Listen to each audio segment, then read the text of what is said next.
Bismillahirrahmanirrahim. Assalamualaikum warahmatullahi wabarakatuh.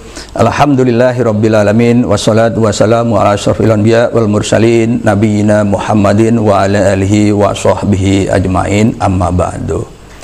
Kita akan ngaji tentang keindahan alam, tentang keindahan Al-Qur'an, yaitu yang ada di dalam konsep simetri, ya. Jadi seperti gambar ini adalah gambar yang simetri begitu.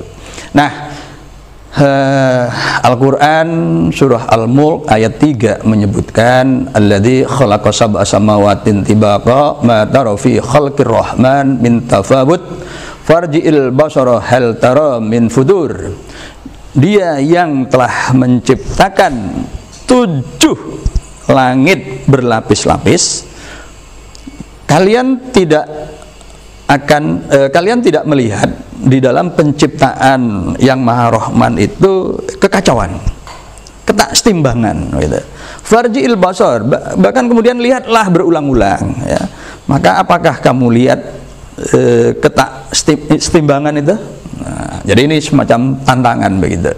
Nah, kemudian di dalam salah satu hadis Rasulullah pernah bersabda, innallaha jamilun yuhibbul jamal, sesungguhnya Allah itu indah dan menyintai keindahan.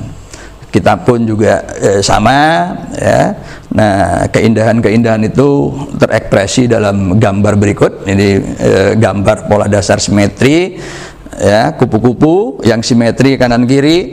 Kemudian ini adalah gelang, ya, yang bersambung tetapi di format dalam bentuk yang seperti ini. Jadi ini sebenarnya adalah satu rangkaian saja, ya, tidak terputus begitu. Nah, ini juga menggambar kesimetrian. Nah, terkait dengan simetri, selain ada objek yang simetri, ada juga yang tidak simetri, yaitu asimetri, ya. Jadi kalau simetri dalam gambar ini kanan kiri yang sama, tapi kalau asimetri itu tidak ada hubungannya antara kanan dan kiri. Nah, selain simetri dan asimetri juga ada antisimetri. Kalau antisimetri itu adalah simetri, jadi yang atas itu simetri, yang bawah itu antisimetri. Jadi kalau antisimetri diperoleh dari bagian yang kiri itu dicerminkan dan kemudian dicerminkan ke bawah sehingga jadi negatifnya begitu. Nah, itu antisimetri. Itu tentang istilah simetri, asimetri dan antisimetri. Kemudian pengertian yang lain yaitu derajat kesimetrian. Kita lihat gambar segi 5 ini itu mempunyai, kalau cermin, ya, simetri cermin itu ada 5 sumbu simetri. Sedangkan kalau rotasi, di situ ada rotasi 360 dibagi 5 jadi 72, 144 dan seterusnya kelipatan 72. Sedangkan untuk refleksi segi 6 di sini 6 ditambah 6 yang lain jadi ada 12. Maka segi 6 dikatakan mempunyai derajat kesimetrian yang lebih tinggi dari segi 5, ya. Ini bentuk yang lain lagi, bentuk hati. Ini satu cermin, segitiga sama sisi itu 3 cermin, sedangkan bujur sangkar itu 4 cermin, sedangkan kalau lingkaran itu ada tak hingga cermin, atau derajat kesimetriannya itu tak hingga. Nah, di dalam fisika khususnya dan juga kimia, kesimetrian ini menempati posisi tersendiri, menjadi bagian tersendiri, kajian tersendiri. Jadi ini gambar molekul H2O yang mempunyai sumbu rotasi lipat 2 gitu ya. Nah, simetri ini kemudian dikembangkan secara formal di dalam matematik, menghasilkan satu teori yang disebut dengan teori grup dan perluasannya yaitu teori aljabar itu, ya. Jadi itu secara formal di dalam teori, dan kita pun menyukai kesimetrian. Kita suka hiasan dinding yang simetri, kita suka bisa melihat di alam, ya, makhluk-makhluk yang simetri seperti kupu-kupu, bahkan juga butiran terkecil dari salju itu itu juga simetri. Jadi nanti suatu ketika kalau kita pergi ke suatu negara yang mempunyai 4 musim dan kebetulan musim dingin, coba sempatkan cari salju, taruh di ujung kuku kita, biarkan meleleh sampai tersisa 1 butiran, kemudian perhatikan dengan cermat, maka di situ kita akan melihat bentuk yang simetri. Nah, kesimetrian yang kemudian kita tiru untuk membangun misalkan masjid. Jadi ini ya arsitekturnya dibuat sedemikian rupa sehingga ada kesimetrian kanan kiri. Nah, ini adalah makam termahal yaitu Taj Mahal, juga dibangun dengan mempertimbangkan kesimetrian. Lalu ini adalah Masjid Agung di Jawa Tengah, ya, perhatikan dengan seksama kanan kirinya itu juga simetri. Nah, ini salah satu gedung di Eropa. Nah, ini mirip rumah keong di Sydney, ya. Ini juga simetri. Nah, ini kemudian gedung parlemen itu juga simetri. Apa kata Quran tentang simetri? Maka kita rujuk surah Al-Anbiya ayat 33, wa huwallazi khalaqal laila wan nahar wasyamsa wal qamar kullun fi falaki yasbahun.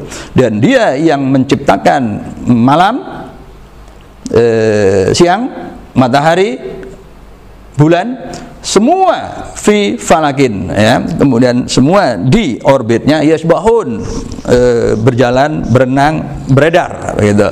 Jadi ini kullun fi falakin. Nah, ada 2 ayat dengan frase kullun fi falakin. Satunya lagi itu surat Yasin 40. La syamsu yanbaghi laha an tudrikal qamar wa lal lailu sabiqun nahar wa kullun fi falaki yasbahun, ya. Tidak mungkin matahari mendahului bulan, tidak mungkin malam mendahului siang. Mengapa? Kullun fi falakin, masing-masing itu ada di orbitnya, beredar di orbitnya. Maka mari kita lihat kullun fi falakin. Kita preteli kullun fi falakin. Ternyata subhanallah kita dapatkan tatanan hurufnya, ya, depan belakangnya kaf, setelah kaf sebelum kaf lam, setelah lam belum lam fa, dan di tengah-tengahnya itu adalah ya. Jadi sebenarnya astronom muslim bisa mengambil inspirasi dari sini untuk membangun teori tentang orbit benda langit yang konsep dasarnya, lintasan dasarnya itu adalah simetri, karena pada prinsipnya tidak ada astronom di muka bumi ini ketika membangun teori tentang ruang angkasa, mereka pergi ke ruang angkasa. Nah, mestinya Quran, kitab suci kita itu bisa memberi inspirasi kepada kita. Kemudian mari kita lihat ayat yang lain, ya, ayat ketiga surah ke-74, wa rabbaka fakabbir. Setelah waw atofnya kita kesampingkan, jadilah rabbaka fakabbir, Tuhanmu agungkan. Nah, ketika kita preteli, maka ternyata huruf-hurufnya pun juga simetri. Nah, apa gagasan yang bisa kita ambil di sini? Oh, ya, kira-kira begini. Kalau kita ingin hidup kita itu harmoni, setimbang, maka kita harus Rabbaka fakabbir, mengagungkan Sang Pencipta, apapun agamanya. Nah, kalau ini kemudian dijadikan teori, tentu harus didukung dengan data-data. Ya, misalkan saja data sebaliknya, kalau orang mengabaikan Sang Pencipta, hidupnya akan sebaliknya, yaitu akan tidak simetri, akan tidak setimbang. Bisa kita ambil contoh Friedrich Nietzsche, pemikir eksistensialis dari Prancis, dari Jerman, kemudian Auguste Comte, pemikir positifik dari Prancis. Keduanya mengalami gangguan jiwa di hari tuanya, ya, pemikir-pemikir yang anti Tuhan ini. Demikian juga dengan Albert Camus, bukan hanya mengalami gangguan jiwa tetapi bunuh diri di hari tuanya. Yang lebih ekstrim lagi adalah Paul Ehrenfest, bukan hanya bunuh diri tetapi dia membunuh anak semata wayangnya sebelum dia sendiri kemudian bunuh diri. Inilah gambaran orang-orang yang menegasikan Tuhan di dalam hidupnya. Nah, ada juga ayat yang tidak menggambarkan kesimetrian di dalam surah An-Nahl ayat 48, ini akan kita bahas tersendiri, ya. Tapi singkat cerita, ya, bahwa Al-Quran menggambarkan keindahan, dan Al-Quran itu indah, menggambarkan keindahan, dan ciptaan itu ternyata juga indah. Maka benarlah adanya apa yang disampaikan oleh baginda Rasulullah, innallaha jamilun wa yuhibbul jamal, Allah itu indah dan menyintai keindahan, maka kita pun mestinya juga demikian, menyintai keindahan. Assalamualaikum warahmatullahi wabarakatuh.